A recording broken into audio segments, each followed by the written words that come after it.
Another 3 minutes na naman ng isang haggard na nanay with 3 kids. O, diba? Haggard tayo lagi pero okay lang yan. Life must go on. At least nakaka-survive tayo everyday. After nga namin sinundo si Kuya sa school, dumaan muna kami dito sa library kasi sabi ni Kuya kailangan niya daw maghanap ng book para sa kanyang school project. Ay, may inuubo.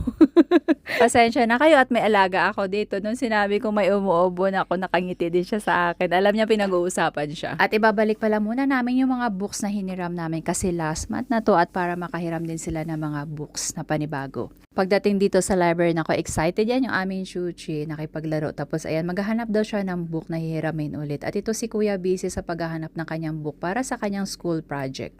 After nga nila makahanap ng mga book, sabi nila maglaro daw muna sila kadali. Kaya hinayaan ko muna sila kasi winter nga dito. So, hindi talaga sila makalaro sa labas. Kaya ito lang lagi sila mga indoor lang talaga yung mga activities na pwede nilang gawin. Bago nga kami umuwi, dumaan muna kami dito sa Walmart kasi sabi ko bibili ako ng all-purpose flour kasi gagawa nga ako ng puto. At hindi lang pala all-purpose yung mabili ko dito. Pag nandito ka na talaga sa grocery, kung ano yung makita mo, sasabihin mo, oh, nang kailangan natin to hanggang medyo maparami na naman yung bibilhin. Late na rin kami nakauwi sa bahay pagdating namin dito. Kararating lang din ni Daddy galing work. Nako, tingnan niyo naman si Daddy. Oy, nako, delikado to.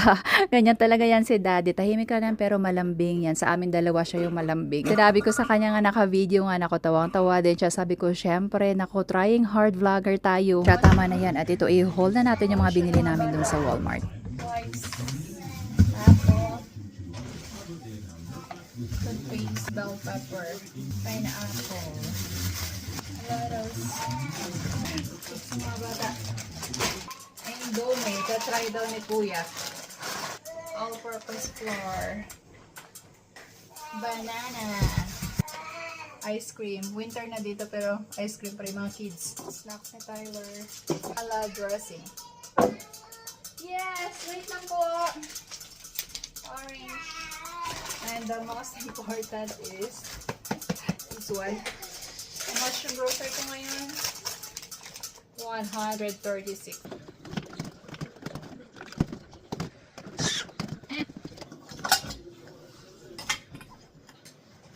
That's right.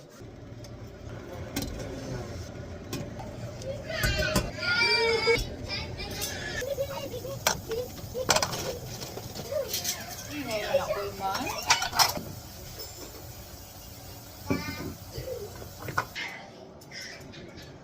I wanna eat puto na.